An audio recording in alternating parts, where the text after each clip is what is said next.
안녕하세요. 렌즈바이크 조윤입니다. 오늘은 그 Q&A에 대한 답변 시간을 가져보도록 하겠습니다.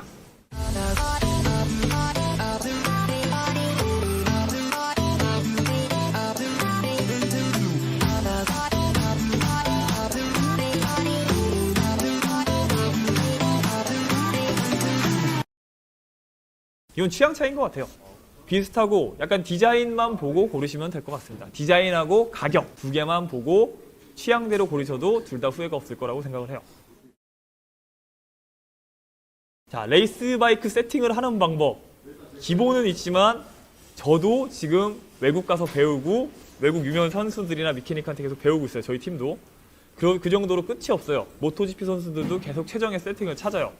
일단 여기서 간단히 드릴 수 있는 방법은 레이스 바이크 세팅은 그 라이더의 그날 컨디션, 트랙의 세팅 방법 같은 거에 따라서 항상 바뀐다는 거예요. 그리고 거기에 대해서 바꿀 수 있는 기본적인 내용 같은 건 별도로 컨텐츠를 제가 만들어서 올려드리도록 하겠습니다. 쇼바 같은 경우, 그러니까 서스펜션이죠. 이런 거는 저희 스폰서인 올린즈 코리아와 한번 서스펜션의 기본 내용과 Q&A 시간도 따로 좀 가질 예정이에요. 그래서 그것도 곧 컨텐츠로 올려드리겠습니다. 그거 지금 말씀하시는 게 렉탱글 같아요. 흔히 말하는 로시 레그 스윙. 아마 여기 자료 화면으로 나갈 거예요. 브레이킹을 하면서 다리를 빼는 거예요. 선회를 하는 쪽으로. 이게 처음에는 그 가장 유명한 모토GP 레전드인 발렌티노 로시가 사용을 했다 그래서 이제 로시 레그 스윙이라는 얘기를 하다가 요즘에는 렉탱글이라는 정식 이름이 더 유명해졌어요. 처음에는 로시는 아무 의미 없어. 뭐 초 차이도 별로 안 나고 내가 이게 편해서 하는 거야 라고 얘기를 했는데 요즘에는 점점점 갔을 때 이 렉탱글을 하는 거, 다리 빼는 게 좀 이점이 있다고 해서 그거에 대해서도 별도로 컨텐츠를 만들어서 한번 말씀을 드리도록 하겠습니다. 비 올 때는 브레이크를 더 부드럽게 해야 돼요. 항상 부드럽게. 눈 오면 일단은 완전 부드럽게 해야 되는데 눈 오면 탈 생각을 하시면 안 되고 비가 온다고 하면 원래 부드럽게 잡아야 되는데 더더욱 부드럽게 잡아주셔야 돼요. 아, 오늘도 비 오고 있죠. 지금 서킷 바깥인데 비 오고 있어요. 저와 함께 많이 따라다니는 건데 이제는 즐겁습니다. 예. 비 오면 좋죠. 그냥 그러려니 하면서 함께 살고 있습니다.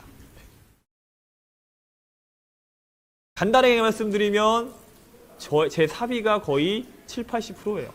왜냐하면 우리나라는 바이크 레이스 자체가 저변 확대가 전혀 안 돼 있고 굉장히 후진적이에요, 사실. 그렇기 때문에 기업들에서 스폰을 해줄 만한 그런 요소가 사실은 없어요. 관객도 아직 없고.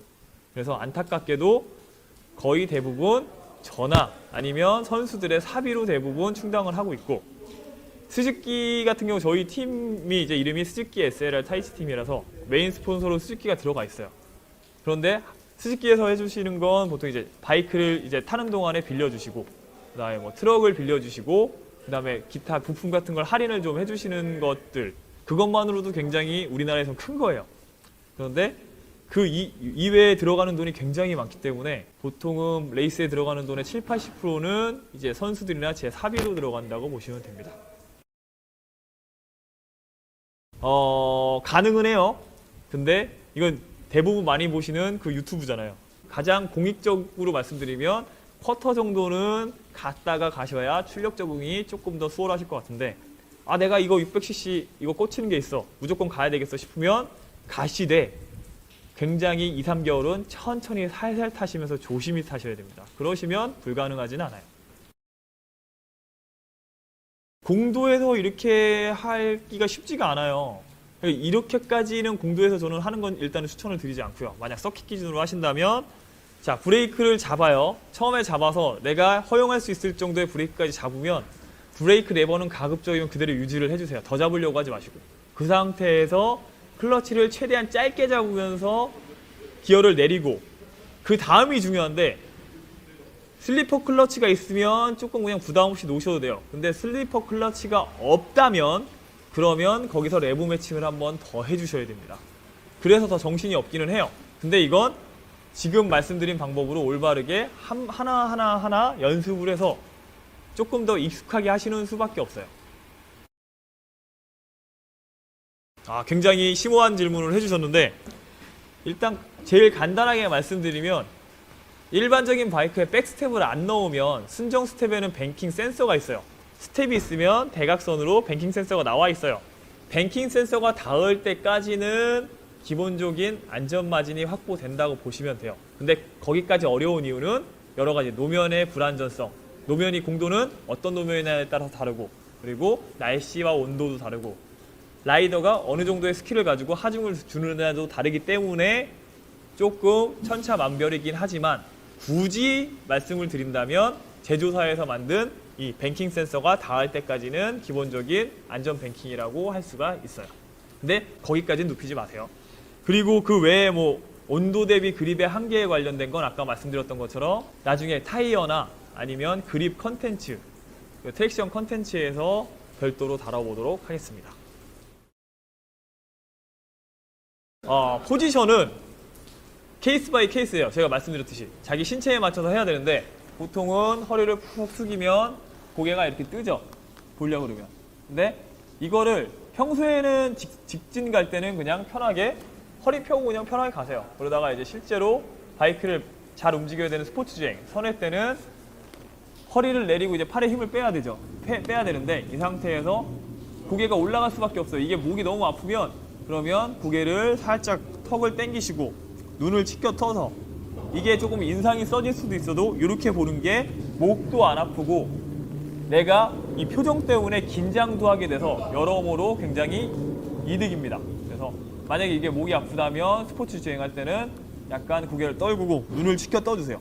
이렇게 가시는 게 조금 더 편하실 거예요.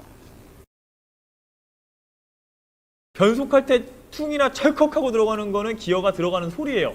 그거는 전혀 이상이 없는 거고, 만약에 변속하고 나서 클러치를 빠르게 놨는데 툭 하고 튀어나간다, 그러면 굉장히 저속에서 빠르게 놨을 때 대부분 그러거든요. 그래서 만약에 저속에서 빠르게 놓은 것 때문에 그렇다면 조금 더 속도를 올려서 변속을 해주시거나 같은 속도에서 조금 더 부드럽게 클러치를 놔주시면 그 충격이 덜 하실 거예요. 이거는 미국에서 카운터 스티어를 제일 잘 전파하는 캘리포니아 라이딩 스쿨 쪽에서 말씀드리는 거예요. 가고자 하는 방향의 핸들을 밀어주시는 것만 하시는 게 가장 간단하고 효과적이에요. 왜냐하면 양쪽 손을 같이 움직이면 한 방향이 아니고 각도가 조금 비틀어질 수도 있고 불필요한 핸들의 조작이 나올 수도 있어요. 그렇기 때문에 가급적 가장 심플하고 다른 조작이 없게 가고자 하는 방향으로 밀어주시면 되고, 뭔가 지금 초반 회전의 응답성이 떨어지는 것 같다 그러면 조금 더 빠르게 밀어주세요. 어찌 보면 조금 세게 밀어준다는 느낌을 해주세요. 대신에 미는 시간은 똑같이 하되 조금 빠르게 밀어주시면 조금 더 빠르게 어프로치를 하기 때문에, 눕기 때문에 응답성이 조금 더 빠르게 느껴지실 거예요. 가지고 계시면 하셔도 돼요. 왜냐하면 보통 R1이나 일반적인 이런 바이크들은 17인치, 알천이나 이런 17인치 큰 휠이어서 시트고가 높기 때문에 아무래도 바이크를 눕히는데 많이 부담이 되지만, MSX는 휠 사이즈 직경이 작기 때문에 아무래도 눕힐 때 훨씬 더 부담이 덜해요. 그렇기 때문에 연습을 할 때 부담감이 덜해서 조금 더 안정적이고 편하게 연습을 할 수가 있어서 초반에는 괜찮습니다. 근데 그게 이제 어느 정도만 도움이 되지, 정말 R1이나 뭐 그런 리터급 바이크, 알천 같은 바이크를 타는데 그대로 적용은 되지 않아요. 처음에 감 잡고 그리고 약간 기본기를 쌓는 쪽에서는 괜찮다고 보시면 되고, 그 이후에는 실제로 내가 연습하고 싶은 바이크로 연습을 하는 게 가장 좋습니다.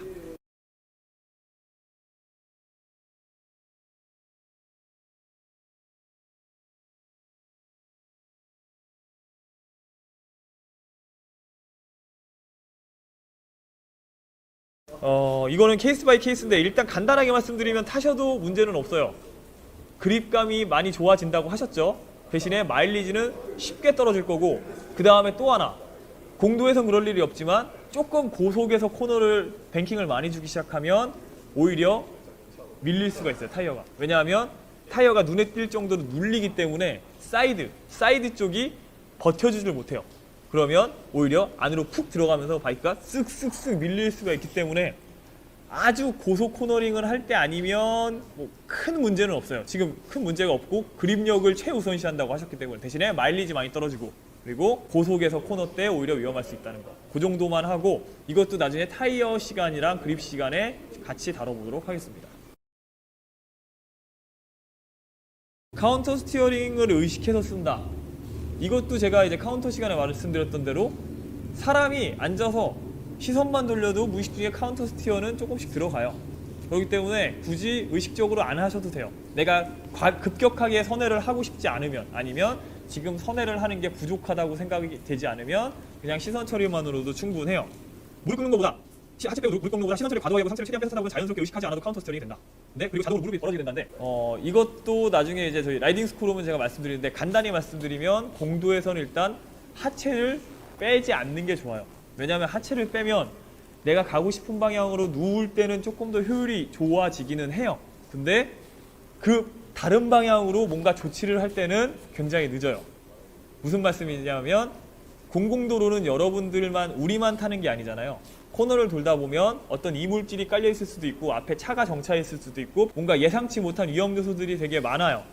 근데 코너링 효율만 높이려고 엉덩이를 빼버리면, 만약 오른쪽으로 엉덩이를 빼면 오른쪽으로 눕히는 거는 조금 효율이 좋아질 수는 있어요. 근데 그렇게 돌고 있는데 갑자기 앞에 모래나 물이 있어요. 그래서 바이크를 빨리 일으키거나 반대로 피해야 된다고 했을 때는 엉덩이가 완전히 오른쪽으로 빠져있기 때문에 반대쪽으로 움직이는 데는 오히려 더 느립니다. 그래서 내가 선회를 하는 중에도 공도에서 무슨 상황이 생길지 모르기 때문에 어느 방향으로든지 확실하게 이동을 하기 위해서 가급적이면 하체는 딱 중간에 고정을 하고 계시는 게 일반적으로 제일 안전해요. 그래서 하체는 딱 가운데 고정하고 리그립을 한 상태에서 시선만 적극적으로 해주시는 거고, 거기서 조금 부족함을 느낀다, 아니면 그렇게 했는데 내가 선회 효율이 좀 안 나오는 것 같고 좀 바깥으로 밀려나는 것 같다 싶으면 그때부터 카운터만 한 번씩 밀어주면서 처음에 어프로치, 즉 바이크가 누울 때 조금이라도 선의 각도를 안쪽으로 당겨주시는 거, 그 정도만 하셔도 충분해요. 그 외적으로 무릎을 빼거나 엉덩이를 빼서 무릎을 긁는 건 서킷이나 아니면 라이딩 스쿨 같은 안전한 장소에서 연습을 한 후에 하시는 게 좋고, 그걸 잘 하신다 그래도 공도에서는 저는 추천을 드리지 않습니다. 왜냐하면 그렇게까지 그립의 한계를 쓰다 보면 공도에서는 사고가 날 확률이 높고, 그렇게 해서 넘어지면 2차 사고까지 날 확률이 높기 때문에 일단 공도에선 엉덩이를 가운데 놓고 그리고 시선 처리로 적극적으로 가다가 그게 부족해지면 그 다음부터 카운터를 쓰시는 방법, 이렇게 간단히 3가지 방법으로 요약을 해드리면 좋을 것 같아요.